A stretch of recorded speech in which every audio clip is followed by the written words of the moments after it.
2026년 1월 13일 화요일 서울 광화문 스튜디오의 아침입니다. 창밖 날씨는 제법 쌀쌀한데 새로운 지식을 향한 여러분의 열기 때문인지 스튜디오 안은 훈훈하네요. 그러게 말이에요. 직무의 모든 것 시리즈 벌써 6번째 시간이네요. 저희 잘하고 있는 거 맞겠죠? 그럼요. 청취자 여러분의 꾸준한 관심 덕분에 저희도 매번 힘을 내고 있습니다. 네.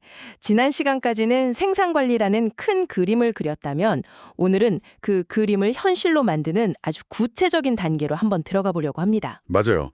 오늘 파고들 주제가 바로 NCS, 국가직무능력표준의 작업계획 수립인데요. 작업 계획 수립. 사실 계획이라는 말은 참 익숙한데 이걸 직무 역량으로 풀어낸다고 생각하면 갑자기 좀 막막해지거든요. 그렇죠. 계획 없는 실행은 맹목적이고 실행 없는 계획은 궁허하다는 말이 있잖아요. 바로 그 둘을 잇는 핵심 고리가 오늘 다룰 작업 계획 수립입니다. 아, 계획과 실행을 연결하는 골이 중요한 역할이겠네요. 네. 그래서 오늘은 크게 3가지 단계를 살펴볼 거예요. 첫째는 작업 투입 계획. 누구에게 어떤 일을 얼마나 맡길 건가. 둘째는 작업 부하 조정. 일이 너무 많거나 적을 때 어떻게 균형을 맞출까. 그리고 마지막은요? 마지막은 작업 진도 관리. 계획대로 잘 되고 있는지 문제는 없는지 확인하고 해결하는 거죠. 이 3가지만 이해하셔도 어떤 생산 현장에서든 업무의 흐름을 주도적으로 파악하실 수 있을 겁니다. 좋습니다. 그럼 첫 번째 단추, 작업 투입 계획부터 시작해 볼까요? 계획을 세운다는 건 알겠는데 구체적으로 뭐부터 시작해야 하나요? 그냥 이거 해주세요 라고 말하는 거랑은 당연히 다르겠죠. 그럼요.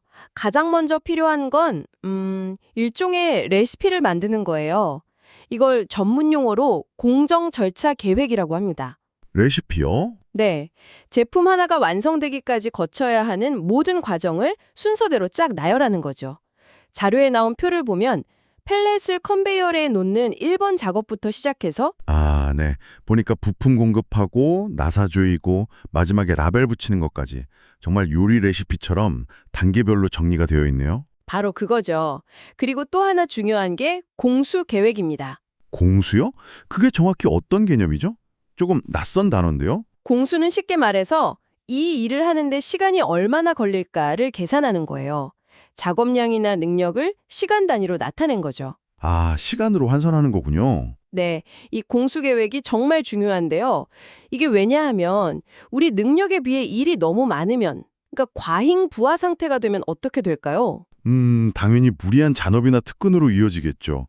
그럼 직원들도 지치고 비용도 많이 들고 품질도 떨어질 수 있고요. 정확합니다. 반대로 일이 너무 적으면, 즉 일감 부족 상태면요? 그건 인력이나 설비가 그냥 노는 거니까 그것도 낭비겠네요. 맞아요. 바로 이 균형을 잡는 게 핵심입니다. 여기서 면접 팁 하나 드릴 수 있겠네요. 오, 면접 팁이요? 네. 만약 면접에서 자원의 효율적 관리에 대해 말해보세요라는 질문을 받으면 바로 이 공수 개념을 쓰는 거예요. 어떻게 말하면 좋을까요? 저는 공수 개념을 활용해서 능력과 부하의 균형을 맞추는 계획이 중요하다고 생각합니다. 과잉 부하로 인한 원가 상승과 품질 저하, 그리고 일감 부족으로 인한 낭비를 모두 피해야 하기 때문입니다. 와, 그냥 효율적으로 관리하겠습니다. 보다 훨씬 구체적이고 전문적으로 들리네요. 그렇죠. 그럼 이 공수 계획은 어떻게 세우냐? 먼저 몇 개 만들지 생산량을 정하고요. 네. 그다음 제품 한 개 만드는 데 걸리는 표준 시간, 즉 기준 공수를 계산합니다. 그리고 전체 생산량에 필요한 총 공수를 계산한 다음에 마지막으로 우리 팀이 가진 총 작업 시간, 즉 능력이랑 비교하는 거죠. 아하. 우리 능력과 필요한 시간을 비교해서 과부하인지 아닌지를 미리 파악하는 거군요. 바로 그겁니다. 자, 그럼 계획을 세웠습니다. 근데 계획은 계획일 뿐이잖아요. 현실에서는 늘 변수가 생기니까요. 맞아요. 바로 그 지점에서 두 번째 단계로 넘어가게 됩니다. 그게 바로 작업 부하 조정이군요. 이건 뭐랄까 현실과의 싸움이라는 느낌이 드네요. 네. 여기서 핵심 용어가 여력 관리입니다. 여력, 남을 여, 힘력. 말 그대로 남는 힘을 관리한다는 뜻이죠. 남는 힘을 관리한다? 이게 왜 중요한가요? 여력이라는 게 능력에서 부하를 뺀 값이거든요.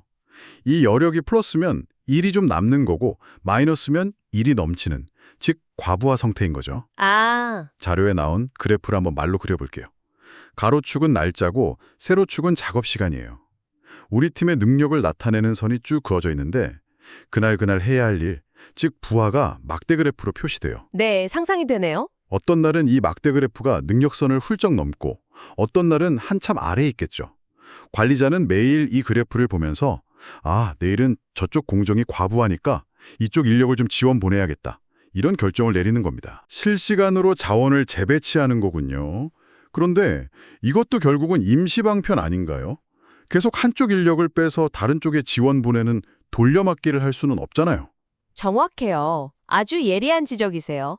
돌려막기는 한계가 있죠. 그래서 진짜 전문가는 여기서 한 단계 더 나아갑니다. 더 나아간다면요? 바로 공정 낭비 및 손실 분석에 들어가는 거죠. 왜 유독 저 공정만 매일 과부하가 걸릴까? 이 근본적인 질문을 던지는 겁니다. 원인을 파고드는군요. 네, 이때 아주 강력한 공식이 하나 있어요. 종합효율은 가동률 곱하기 능률 곱하기 공정편성 효율이다. 와, 갑자기 공식이 나와서 좀 어려운데요. 쉽게 풀어서 설명해 주실 수 있나요? 물론이죠. 가동률은 기계가 쉬지 않고 얼마나 돌아갔나. 능률은 작업자가 얼마나 효율적으로 일했나. 그리고 공정편성 효율은 작업 과정 자체가 얼마나 잘 짜여 있나. 이걸 보는 거예요. 이 세 가지를 개선해야 진짜 생산성이 오르는 거죠.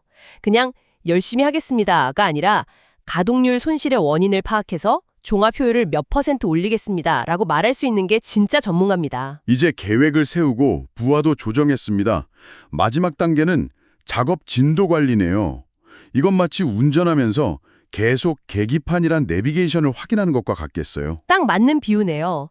진도 관리의 핵심은 말씀하신 것처럼 계획과 실제를 계속 비교하는 거예요. 자료에 보니까 여러 가지 도구들이 있던데 숫자식 진도표는 가장 단순하네요. 오늘 100개 만들기로 했는데 몇 개 만들었나 숫자로 바로 확인하는 거고요. 네, 가장 직관적이죠. 언제 시작해서 언제 끝나야 하는지 한눈에 보여주니까요. 맞아요. 계획이랑 실적을 다른 색 막대로 표시하면 지연 상태를 바로 알 수 있죠. 그런데 사선식 진도표라는 건 좀 생소한데요.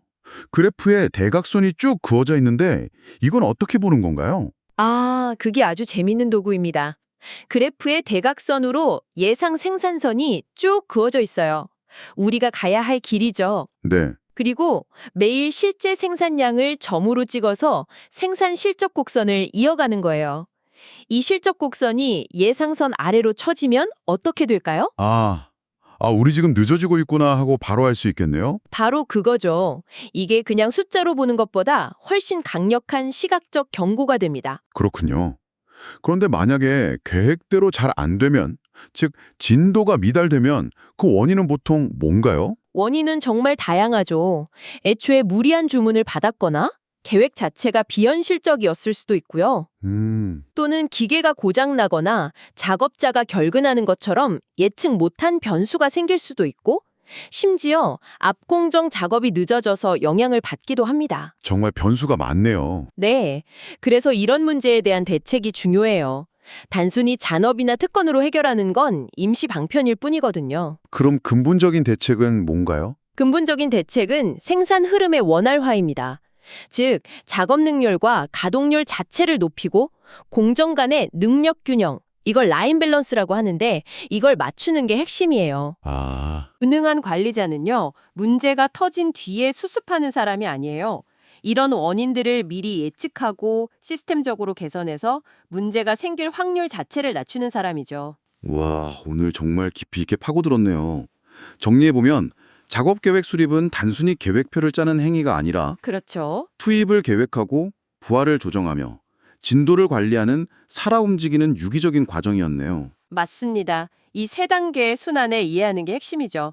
이제 생산관리 직무 공고를 보거나 면접에 가셨을 때 공수관리, 꼼꼼하게 계획을 잘 세웁니다 라는 막연한 말 대신에 저는 공수 분석을 통해 병목 공정을 예측하고 여력 관리를 통해 자원을 효율적으로 재분배할 수 있습니다 라고 말할 수 있게 된 거네요. 바로 그겁니다.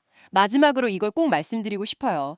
훌륭한 계획은 그 자체로 완벽한 게 아니라 현실의 변화에 유연하게 대응하고 조정할 수 있는 여지를 포함한 계획이라는 거. 계획은 틀어질 수 있다는 걸 인정하는 것부터가 시작이군요. 네, 진짜 역량은 계획과 현실의 차이를 어떻게 관리하는가에서 드러나는 거니까요. 그럼 마지막으로 청취자 여러분이 스스로에게 던져볼 질문을 하나 주시죠. 좋습니다. 여러분의 일상 업무나 개인적인 프로젝트를 한번 떠올려 보세요. 거창하지 않아도 돼요. 그 계획이 예상치 못한 변수로 틀어졌을 때 여러분은 어떻게 반응하시나요? 그저 내일부터 2배로 하자며 계획을 미루시나요? 아니면 오늘의 이야기 속 도구들처럼 문제의 원인을 분석하고 계획 자체를 수정하는 적극적인 대응을 하시나요? 계획과 현실의 차이를 마주했을 때 당신이 가장 먼저 꺼내드는 도구는 무엇인지 한번 생각해 보시면 좋겠습니다. 나의 문제 해결 도구 상자에는 무엇이 들어있는가? 깊은 울림을 주는 질문이네요. 직무의 모든 것, 오늘 6번째 시간은 여기까지입니다. 다음 시간에도 여러분의 직무 역량을 한 단계 업그레이드해드릴 유익한 내용으로 돌아오겠습니다. 지금까지 박주연. 김정진이었습니다. 감사합니다.